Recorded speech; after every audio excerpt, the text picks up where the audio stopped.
और उपाय कर देता नहीं, रोको नोच के छोड़ देंगे तुमको।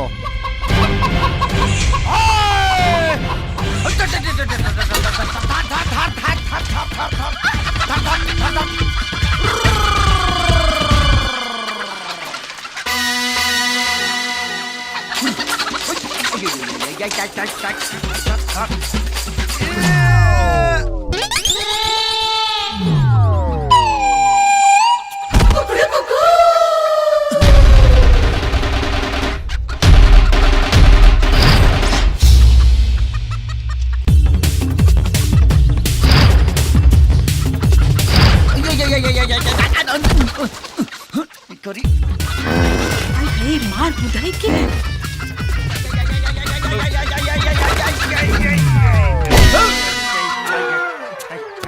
रे चट्टा रे गगरी 250 रुपया का।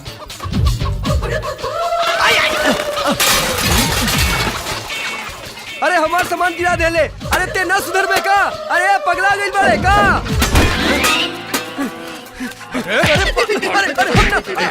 अरे हमका काहे मारा था? अरे हम नहीं।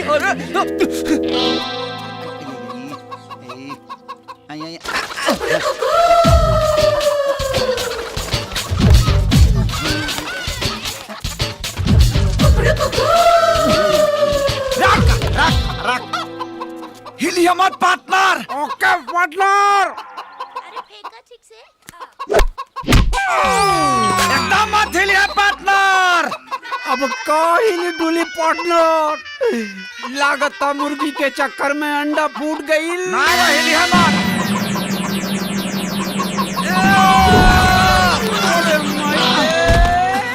रोज रोज के परिकल ठीक नहीं खे जीजा जी, केहू देख ली या पता चल जाए तो दीदिया चुरुम कर दी। अरे केहू के ना पता चली, आओ ना एक बार हो जाए दो।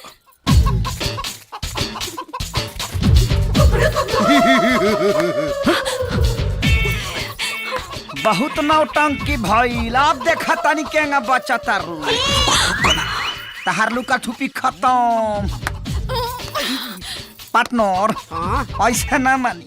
अब देख हमें कर दोनों टंगड़ी धक्के केंगा घिंचा तानी। सही कहा तारे पार्टनर। हाँ जब ये बहकिया गइल बिया यस। तब फिर खोल का खोल खोल अपन लुंगी खोल। खोल को लुंगी चढ़ दो ऊपर।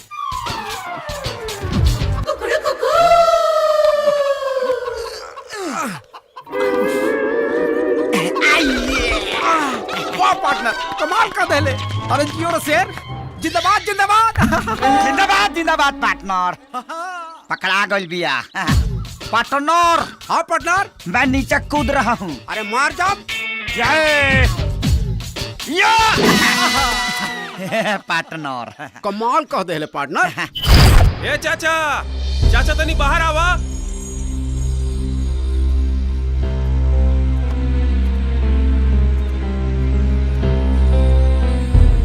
कहा बात है भाई? का बात बा? तू यहाँ पूजा पाठ में लगल बड़ा, तहार लइका पूरा गांव में हड़कंप मचौले बा। अरे लेकिन बात भइल का कुछ बताइबा? अरे उहे जो रोज होला। हाँ चाचा, ई तो अति हो गइल बा। हाँ ए मौसा, का दिक्कत देले बा हो? का दिक्कत देले बा? है? अरे एक तो कितना मुसीबत से केहू तरह सूखे भौजी के मुर्गी पकड़ लसा, आ यूं तनी के बुरा लगता है। आ गइल ओकर वकील बन के। अरे हम वकील हैं राजा के। बताओ, अजब वकील हैं तो काहे ना करी वकालत है? तू ही बताओ चाचा, बताओ। ना बताइबे तो ये लोग समझे गइल। चलो जा भाई।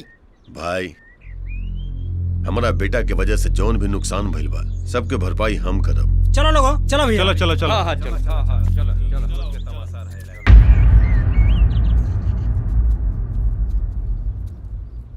हो गइल समाज सेवा? हो गइल? मन भर गइल? तो जो जाके तनी बाजार से 2 बोरा यूरिया ले आओ। चल जाओ। तू कहाँ रहा? बिगाड़ के रख चलबा हमरा बेटा। पार्टनर, हाँ इतना टाइम कहाँ लगा देहला हो? अरे को मरखा बाची से भेंट हो गई रहा, ओकरे के नाथे में देर हो गई। यार तोहरो चैन नहीं खे। बाजार से अइला और खेत में भीड़ गईला। का करी पार्टनर, अगर हमारा बाबूजी के बस चले ना तो हमारे के हुए देश के प्रधानमंत्री बना दिए। प्रधानमंत्री? अरे उनकर बस चले ना तब बैल के जगह में तोरे के नाद दी है। ना दी है बाबू, जोत के हंगाइयो दी है। एकदम सही कहा रे। लेकिन पार्टनर, लाल बहादुर शास्त्री जी कह के गए कि जय जवान जय किसान। खेती बाड़ी से बढ़ के दुनिया में कोनो काम ना होला। हाँ, खेती बाड़ी? अरे तू पगला गेल बड़े करे ते जवानी का गोबर गोथार में जियान करे के चाहता रे। हमारा नजरिए से तुम देखोगे तो समझ जाओगे। अरे तोर नजरिया गई तेल लेवे काहे कि तोरो नजरिया भी तोर ऊ बुढ़वा बाप खानी हो गई बा। हम कह रहे हैं तो एक बार देखने में कहा जाता है जी। हाँ तब पार्टनर बुझा गई तोरो खेला खत्म है बा। तो देख लिए यही खेती गृहस्थी के चक्कर में तोर ऊ बुढ़वा बाप तोरा के काम करवा करवा के मुआ न देहलस तो हमरा नाम पे कुत्ता पहुंच दिया पार्टनर। शास्त्री जी सही कहत रहला, जय जवान जय किसान। हमरा के चचा से बचा ले भगवान। बाबूजी रौरा खिलाफ में गोधाना हमारे के भड़कावो तो लो, लेकिन हम देखी पूरा खेत में खाद छीट देनी। हाँ बेटा, खाद तो छीट देला जी, बहुत बढ़िया कैला। लेकिन वो कहा ना बेटा बाबूजी कि खाद जो बा वो अपना खेत के जगह दूसरा के खेत में छीट दे। दूसरा के? हाँ बेटा, हमारा का पता। तू सुधरबा कबे बेटा? सुधर जाए। कब सुधरबा? सुधर जाए बाबूजी। दूसरों के माटी कोड़ के लाली से रोटी भोरका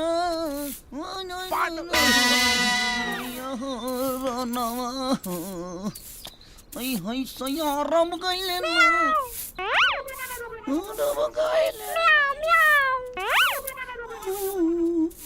रे ये बिलाई कहाँ बोलती है रे? माने अभी यहाँ हमार काम रह गइल बा, जब बिलाई कहाँ बोलतिया कुकुर कहाँ बोलता यह पता करी रे। पे इतना काम के लोट बा। तो भड़कत का बाड़े, काम कर। ठीक बा, लेकर के घर में आओ। ठीक बा।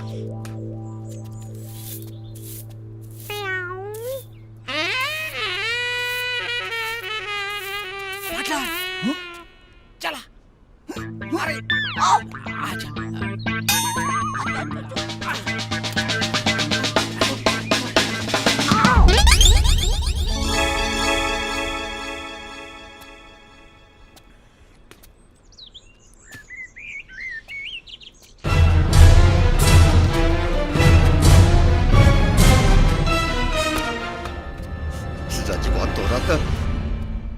काना सातन संग काटा तारे चानी लगा के मच्छरदानी रजऊ। मने गा के मछरिया भगाइबे करे।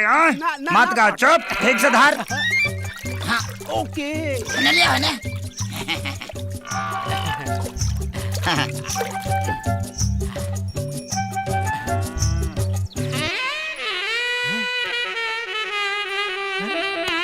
एकर पीसते ही खाइए। पार्टनर लकी तो तीने गोइल बड़ी सा। बाकी गरे कहाँ गई? पार्टनर लागत है कि सारा गरई चरंगा बिल ढाले ले बड़ी सा। अच्छा हाँ, आपका कहीं आप कौनो कला दिखावे के परी। अच्छा पार्टनर मछली पकड़ना भी एगो कला है। अच्छा सबको नहीं पता है ना बाबू। हाँ नु दिखावा दिखावा दिखावा कला दिखावा। पार्टनर हाँ यस, ये देखा बाबू, अडी रंडी आदमी नहीं है हम। वही रहा, देखा इसका बड़ा है। तका तू ही खाली जाना तारा। अब देखा हमार खेला।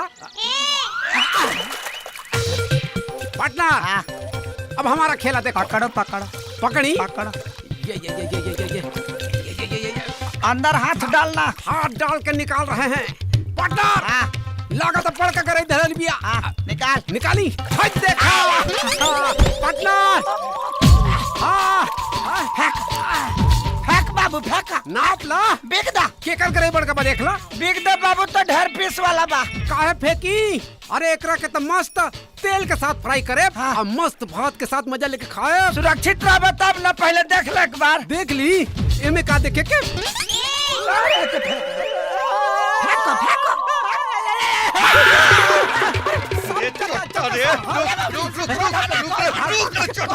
बतावा तो नहीं तो पहुंच घर पहुंच बतावा नहीं।